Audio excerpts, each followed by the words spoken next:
Samir Toplak ima novi posao, Samir Toplak postao je novi trener Kustošije, hrvatskog drugoligaša koji se u drugoj lizi trenutno bori za opstanak. Kluba koji je onako godinama već član te druge lige, ali nikako da napravi iskorak ni gore, a niti neki pad dolje, no stvari bi se uskoro mogle promijeniti. Dosta je po meni šokantan ovaj dolazak Toplaka u Kustošiju, a još mi je nevjerojatnije koliko je to prošlo ispod radara, jer Toplak je stvarno jedan od najvećih trenera u HNL-u i stvarno često su ga zazivali i navijači Osijeka, Hajduka, Rijeke, pa i Dinama u nekim kombinacijama. Evo, rekao je da su ga htjeli sad neki europski klubovi, odnosno da je postojala ta neka opcija, ali da je to na kraju propalo, te da se odlučio otići u drugu ligu. Kažem, stvarno jako zanimljiv potez, ali upravo takav je i projekt koji radi Kustošija, dakle tamo je došao poznati, vjerojatno najpoznatiji nogometni menadžer u Hrvatskoj Andy Bara i Kustošiju će pretvoriti, ajmo reći, u poligon za mlade igrače, odnosno on bi dovodio igrači svoje agencije u Kustošiju, te bi tamo pratio razvoj njih u drugoj ligi i onda bi se oni dalje mogli prodavati ili što već. Dakle, prije nego krenemo, lajkajte video ako vam se svidi, pretplatite se na kanala koji još niste, ajmo prema 8000 pretplatnika,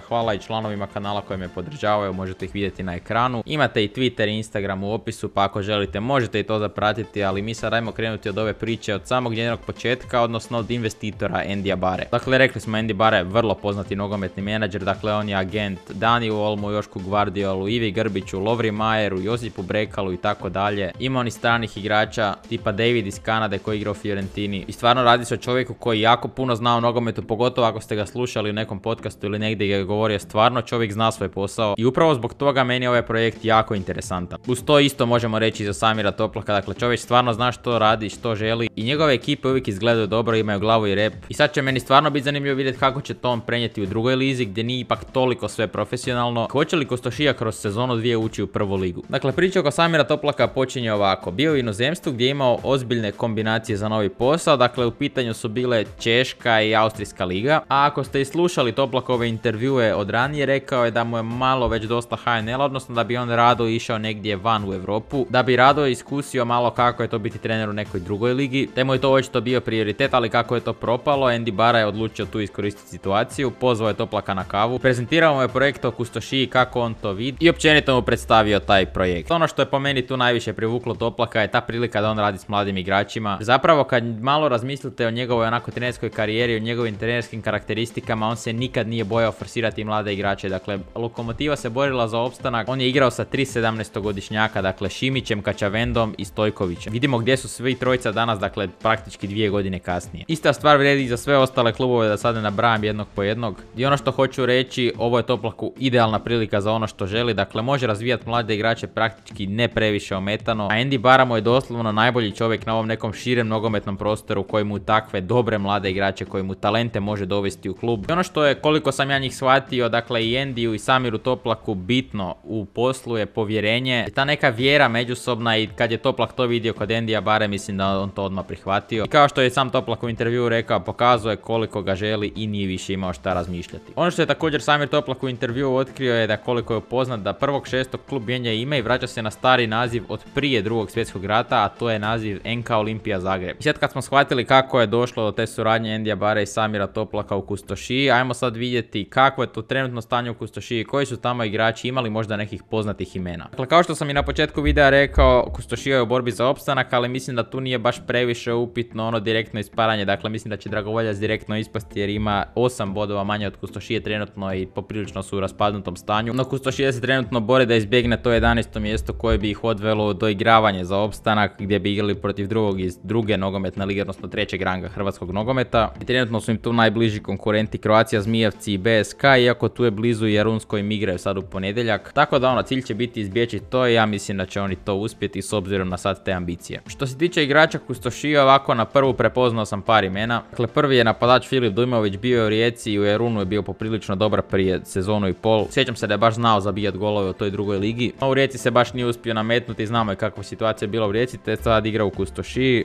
Dakle, došao je tek ove zime i upisao jednu asistenciju u 3 utakmice. U veznoj liniji sam prepoznao i Marina Kukoća koji je prošle sezone igrao u hrvatskom Dragovoljcu i njega pamtim isključivo zato jer je protiv Gorice skrivio 2 penala u istoj utakmici, ali mladi je, ima to neko malo prvoligaško iskustvo iz te druge polusezone prošle godine. I onda tu kad dođemo u obranu imamo jedno poznato prezime, to je Carlos Olmo, stariji brat Danija Olma, ima 26 godina i nije napravio karijeru kao Dani, nažalost. Dakle, oni su obojica bili u Dinamo, ali Carlos Olmo se nije baš probio dalje u Dinamo 2, pa je otišao u Lokomotivu, pa je bio nešto malo u Dragovoljcu, pa čak i u Karlovcu bio, eto sad je u Kustošiji, a u ostalom Uostalom već sam ispomenuo poveznicu između obitelji Olmo i Endija Bare. I to je više manje to, dakle meni su tu 3 igrača poznata, ovo ostalo ne mogu baš previše komentirati. Mislim, možemo mi prolaziti najbolje strelce i to, ali teško mi je stvarno to komentirati kad nemam pojma ništa o njima. Ali bit će zanimljivo vidjeti koga će tu sve Endi Bara dovesti, a da ja ne nagađam i ne filozofiram previše sa nekim svojim mislima, ajmo pročitati što je to Samir Toplak rekao. Dakle, o projektu je rekao sljedeće.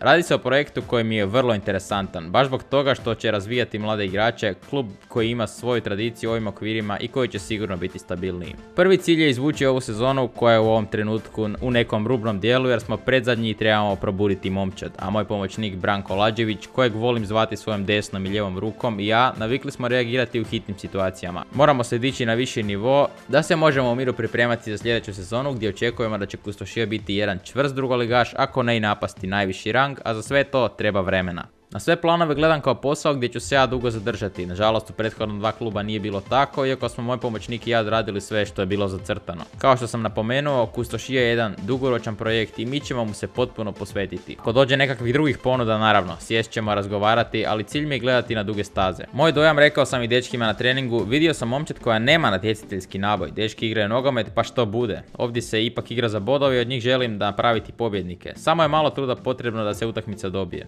Vidi se po priloženome. Prva liga je jako izjednačena, imamo jedino slučaj Rudeša koji je sigurno prvi i hrvatski dragovoljac koji je na dnu, ali među ostalim o momčadima odlučuju nijanse, a mi imamo plan kako to dignuti na viši nivo. Svrnuo se i na mlade igrače pa je rekao sljedeće. Jako je malo mladih igrača u najvišem rangu, što nije dobro. Nije dobro za hrvatski nogomet u kompletu i dobro, ako nema prostora za njih u Supersport HNL-u, onda ovo mora biti liga za razvoj. Tako je koncipirana i složena i smatram ovo idealnom sredinom za to. Netko mora dati šansu tim klincima, a meni zadnjih godinu dana svi pričaju o Kačavendi, a niko ne spominje koliko je još tu mlađih igrača prošlo. Toj djeci treba davati šansu, 5-6 utakmica u kontinuitetu i onda procijeniti kakvo je stanje. I upravo zbog toga svega što smo sad čuli, mislim da je Toplak stvarno idealan za klub Kustošije. Dakle, ne znam znate li onu priču, Toplak više nije ni sam znao kako prodrmati slačionicu i počeo je lupat po vratima s nogom, samo da se igrači trgnu i uspjelo je. Probudio je momčad Varaždina tad i Varaždin je tad ostao u ligi, sjećate se o kako je bio teškoj situaciji. A ovi dečki, kao što je Toplak rekao, tu igraju nogomet, ali rezultat im nije baš previše bitan, ajmo to tako reći. I mislim da Toplak jednostavno od svih igrača zna stvoriti pobjednike i da će mu to poći za rukom. Ako se još radi dobar prelazni rok u smislu da bi Endi Bara doveo tu igrače koji su mladi, koji imaju perspektivu i koji se mogu dobro razvijati pod palicom Samira Toplaka, to bi onda iduće sezone stvarno moglo biti zanimljivo u bitci za vrh. Dakle, mislim da možemo povući tezu da bi Kustošija trebala ostati u ligi ove sezone, iako da, ima još tu posla i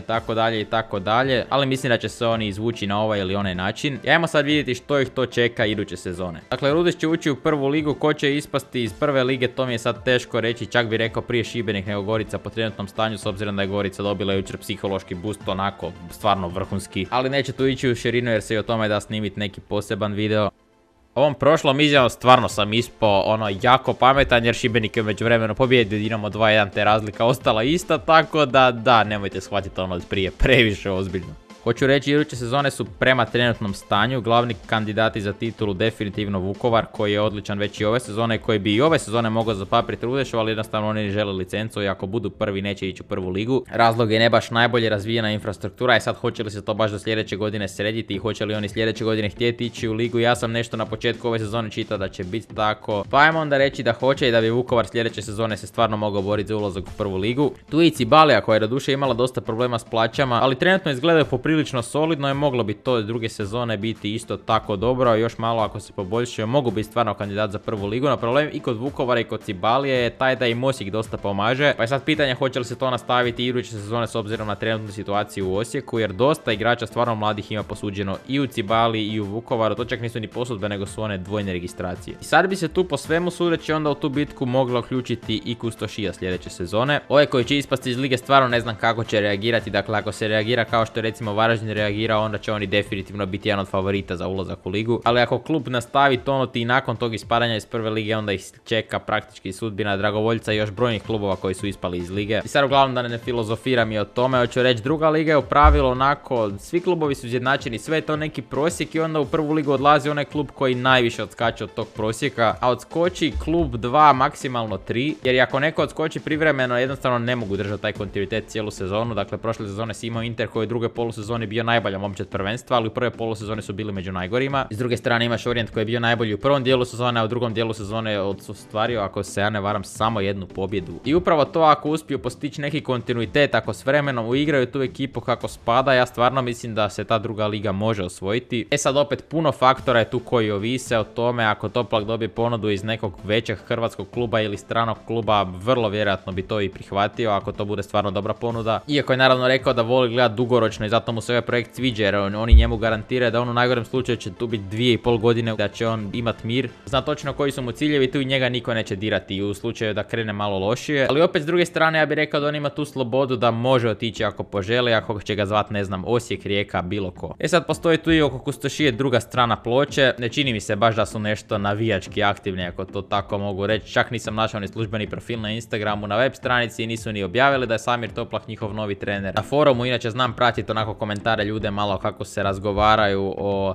ostalim klubovima u nižim ligama. U Kustošiji ima točno 3 stranice i onako svake prijestupne neko nešto napiše i baš se malo stvari okreće oko tog kluba. Teren isto baš nije neka sreća, dakle onda bi igrali u Kranjčevićevoj u prvoj ligi. Ako mene pitate, onda bi ja uvijek da radije uđe neki drugi klub koji ne bi igrao u Zagrebu u Kranjčevićevoj, jer Rudeš će 99% ući u ligu i još ako oni niti Lokomotiva ne ispadnu iduće sezone, ako Kustošija uđe, imat ćemo 3 kluba na Kranjčevićevoj. Ne znam uopće da li se to smije, ali vjerojatno će se smijeti. Uglavnom uopće nebitno, previše to kalkulacija, ali ja sam protiv toga i puno bi radio uvijek da uđu Cibalija ili Vukovar ili neki klub koji onako ima stadion, navijače i to. Kažem, stvarno me zainteresirala danas ta priča kad sam to sve počeo čitati i onda onako vidim da baš nema nekog odaziva ljudi, da niko uopće ne prenosi tu vijest. Ali eto, valjda će se i to malo pokrenuti. Ali dobro, treba to ispratiti pa ćemo vidjeti kako će se stvar razvijati. To je to za ovaj video, mi se vidimo drugi puta. Da, jučer je bio rođendan kanala, pa onda evo, za sretan rođendan pretplatite se na kanal ako još niste, lajkajte video i vidimo se drugi puta. Imam već neke teme spremne, tako da to vas očekuje narednih dana.